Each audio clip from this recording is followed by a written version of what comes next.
organization in every single way. First, we are the single largest such faith-based justice organization in all of the United States, here in Columbus. Second, in a world where we hear about violence between religions every single day, we tell a different story. We are a group of people of different religious communities working together for the common good. And we do this despite theological differences and different understandings of authority. We try hard not to make assumptions that we are just like each other. We're not. We recognize the uniqueness of each member congregation. And yet, we do agree on one central thing. We agree to be together, not believe together, in order that together we might, in the words of the Hebrew prophet Micah, do justice, not just think or talk about it without follow through. And we do justice painstakingly. Do you have any idea what it's like behind the scenes once these larger meetings like this one are over with, or before this meeting happens? This is a year-round organization. It's not a one-day event. We surface issues we are concerned about from real lives of real people in our congregations and in our neighborhoods. We hear stories that break our hearts. The research teams of Bread travel to where they meet to interview, study, and find the best proven and tested alternatives to urban practices which insufficiently address the justice dimension of social problems. Our diligent teams consult with experts in each field over and over again, experts who often provide clear evidence for programs that often cost less or are working in other urban locales very, very well. They also build up our own expertise in these issues over the year. In short, we're doing all this to lessen the brokenheartedness and injustices that we encounter. We learn, we plan as fellow citizens of this urban community. We talk to other citizens of this community who have the power and often the pocketbook to make the changes that will benefit all. We ask for plans. We ask for local officials to implement these plans. We know there is no magic and these things take a long time, but we ask for commitment. Yeah, I suppose we might be seen as pests by some people, always knocking at the door, always asking for something to be done. But I remember the words of a rather famous Galilean rabbi who reminded us, it's only when you ask that you receive, and it's only when you knock that the door will open. We understand that demands such as ours often get twisted, argued with, misinterpreted, and pushed back. Yet we also have heard from many officials later on who were here how important our research has been and how it has helped them to make better decisions. Bread is the conscience of the community, one official recently said. All our demands are supported by hard evidence, and yes, they are supported by thousands of folks who show up at this large Nehemiah action to make the world a better place, for which I say thank you, and for which I say, Bread, let me tell you what we have accomplished together since 1997, when we first organized ourselves. With our help, we have seen, and you can look at your programs, all of these are listed. I'm not going to read them all, I'm just going to outline a few of them. In transportation, 38,000 new hours of bus service, $1 million transit center on East Main Street. The city allocation of $2.1 million to expand small business incubators in the jobs department. In the education department, secured evidence-based reading curriculum resulting in a doubling of students passing 4th grade reading tests in 10 high-poverty schools. Reduced out-of-school suspensions from 4,262 to only 30. That's a big reduction. Get it? In crime. Expanded the Franklin County's drug court from 50 to 300 cases. Got the juvenile courts to implement restorative justice circles in 7 high-crime neighborhoods to reduce youth crime and divert first-time, nonviolent youth offenders from the juvenile justice system. In neighborhood cleanup, creation of the city land bank, with currently over $22 million, which has raised 73% of the worst properties. In housing, Affordable Housing Trust Fund investing $4 million annually, which has financed the development of over 3,000 units of affordable housing in the last 10 years. Payday lending, campaign for the passage of state legislation that reduced the allowable interest charged by payday lenders from 391% to 28%. And again, an incredible number. Oh, you're right. We don't always get credit for what we do. Those who are influenced by what we ask often end up doing what we ask without crediting our support, or even that we first raised the idea with them. That's fine. Because what we want is not everlasting fame, but justice, after all. What we want is not an empty table, but real bread on a table that nourishes anyone who is hungry, because that bread rises.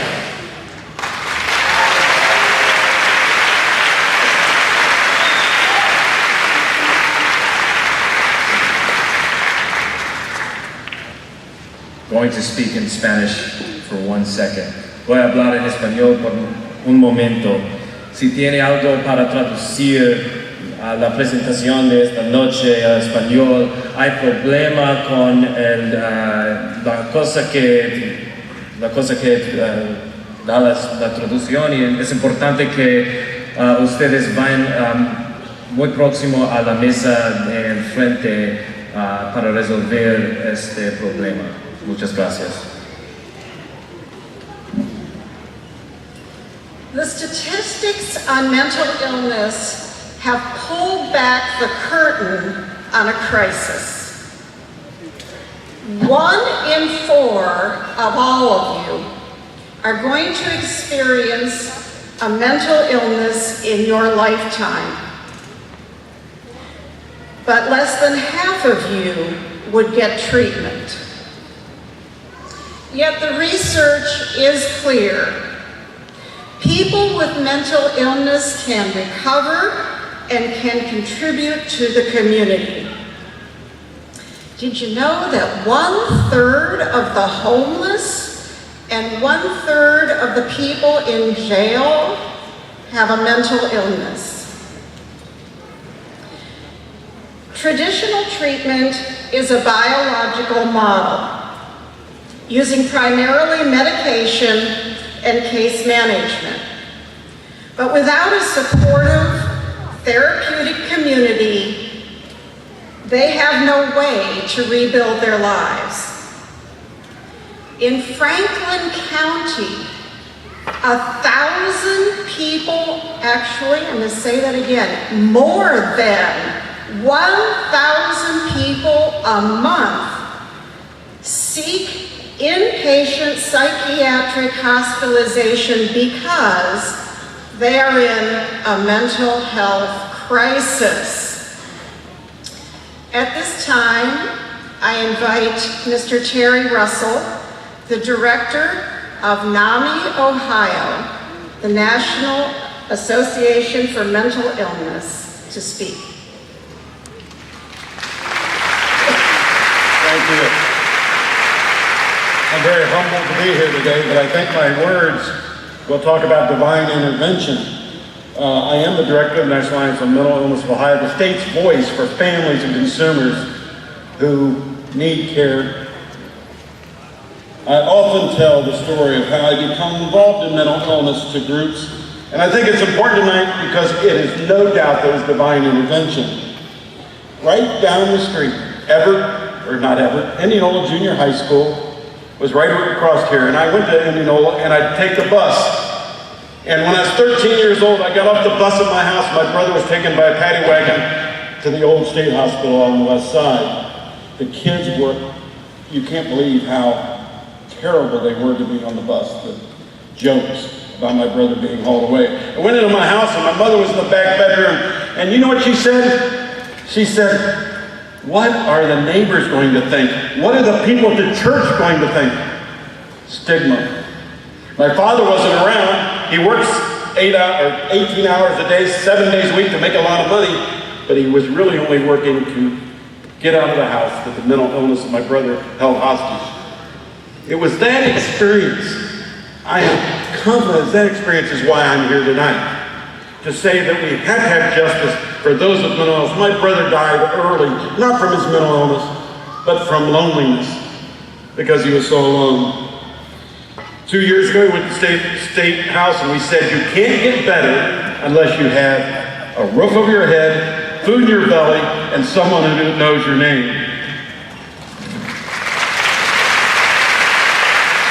The clubhouse, thank you. The clubhouse is operated by its members in partnership with mental health professionals to create a therapeutic community for supportive employment, housing, education, health, and wellness. Everyone who goes to the clubhouse, everybody knows their name. Hospitals were closed back in the 80s. Promises were made for a community support system. People were released from hospitals to roam the countryside. Shame on all of us. But a community support system can be developed, and the clubhouse can be the first step in getting that done in Franklin County. I do believe, and thank you. I'm going to only say one thing before I leave. We do need to pass the mental health levy that's going to be on the ballot, the mental health and alcohol levy, so we can support all mental health cares and increase mental health cares to those today that are suffering from this difficult illness. For all those living in Ohio today with mental illness, the families, consumers that I represent, I want to thank Brad for your advocacy, the yelling and saying we're not going to let this continue. What is just for those who happen to have a biological brain disorder? God bless you.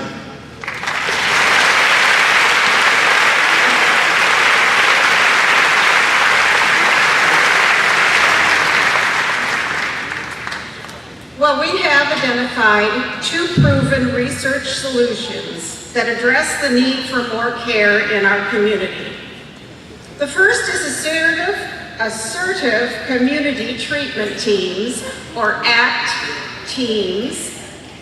These teams are made up of doctors, nurses, social workers, counselors, psychologists. They meet the individual where they are in the community, and they wrap their services around them. ACT teams are proven to reduce crisis hospitalizations, help people gain employment, save money, and improve the quality of life and functioning of their clients. Because of your hard work last year, bringing together 3,000 voices at the Nehemiah Action when we said we want care, not crisis. We are now getting more care for our community. Last year, when we welcomed Mr. David Royer to the Nehemiah Action representing our Adam H. Board, we asked him to double the number of ACT teams in Franklin County. We were told that there weren't enough resources and professionals to do that. Well, professionals and resources were found. When there's a will, there's a way.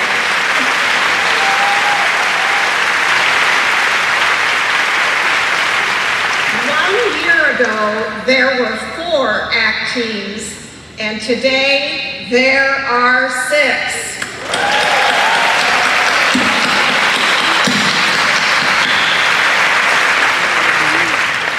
We celebrate these new ACT teams because it means that people in our community are are vetting care.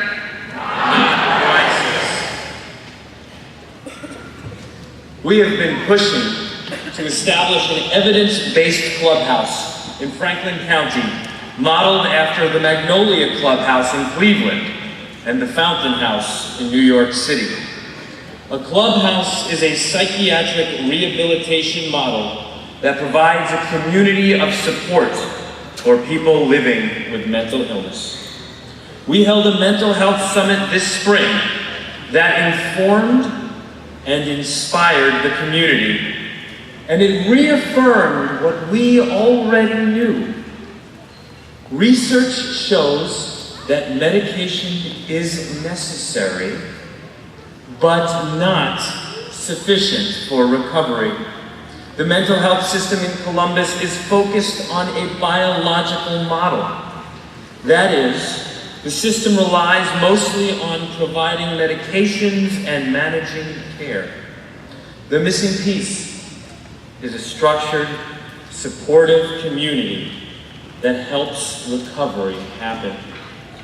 Without that support, too often, people are left on their own. It is too easy to fall back into loneliness, fall back into isolation, fall back into despair. We need a clubhouse to provide that structured community where people with mental illness find purpose, like at the clubhouse we visited in Cleveland.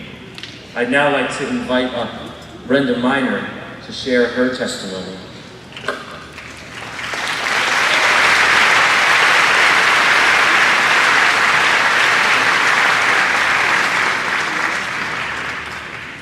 Good evening.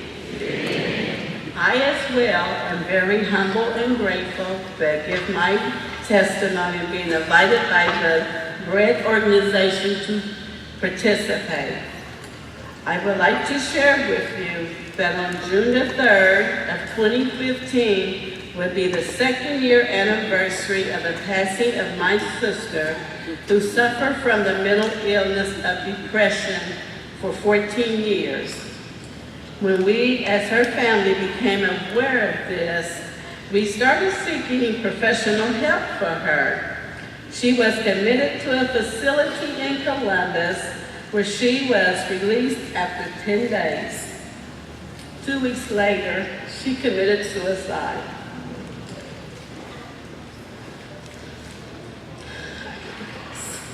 Maybe if there was a clubhouse, my family would still have their sister, their wife, their mother, a grandmother, an aunt, a niece, a church member, and a friend to many. Losing my sister was especially hard because I had already lost my mom to schizophrenia 8 years ago. On Friday, May the 8th, I wish I had my mom to call to say happy birthday. On Sunday, May the 10th, I wish I could call my mother and sister to say Happy Mother's Day. But by putting it into a higher power, I am still standing.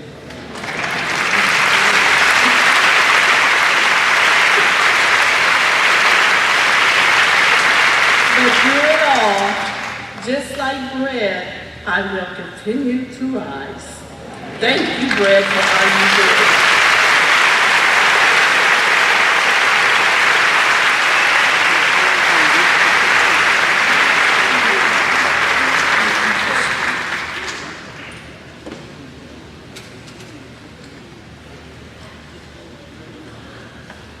The Mental Health Summit.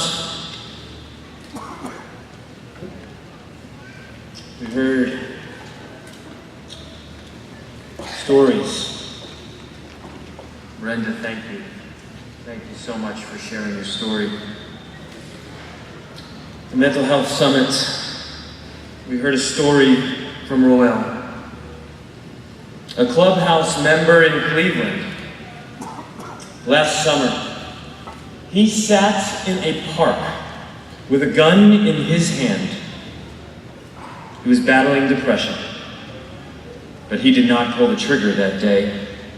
Eventually, he found his way to the Magnolia Clubhouse. It is a place, he said, that gives him a reason to wake up each and every day. He has people who care about him. He is getting on-site job training that gives his life meaning and purpose. Without the Magnolia Clubhouse, Roel said he would be dead. But because of it, he has built the relationships that he needs to find healing from his mental illness. He found care. We know that the Clubhouse model is the right choice for our community. Not only has it been proven to reduce crisis situations, hospitalizations, and incarcerations, but listen to this. 1 year at the Clubhouse costs the same as 2 days in the hospital. I want to say this one more time. 1 year at the Clubhouse costs the same as 2 days in the hospital. We can't afford not to do this.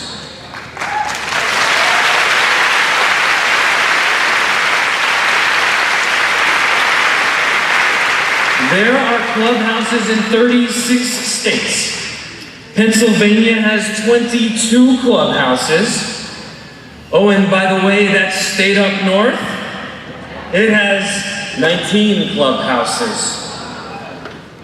Most importantly, the Clubhouse offers a therapeutic community that promotes recovery from mental illness. A Clubhouse will fill a critical gap in Franklin County's mental health services. We want care. Mr. Royer, would you please join us?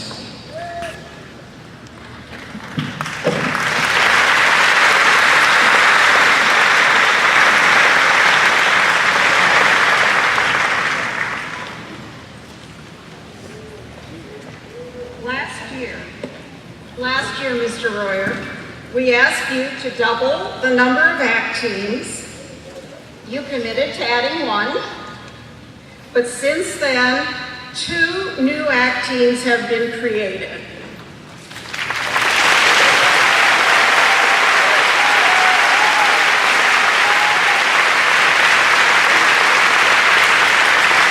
When we met with you last week, you shared plans for a 3rd ACT team that, by the way, would focus on people coming out of incarceration. You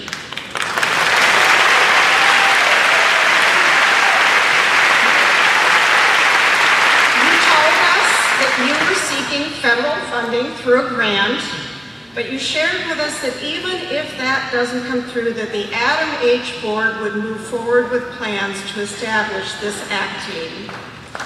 We want to give you the opportunity, we want to give you this opportunity to publicly announce your commitment to establishing this 3rd ACT team because we want care.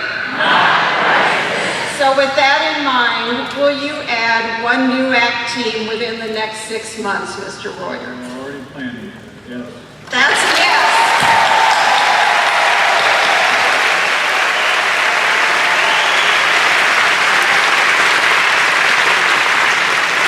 Mr. Royer, you have told us that the Adam H. Board of Trustees makes the final decisions about what programs are funded in Franklin County. So tonight, we want to make sure that you understand that we are not asking you to develop a clubhouse in Franklin County on your own. We will ask you to develop an action plan that would be ready for consideration by the Adam H. Board of Trustees at its September meeting.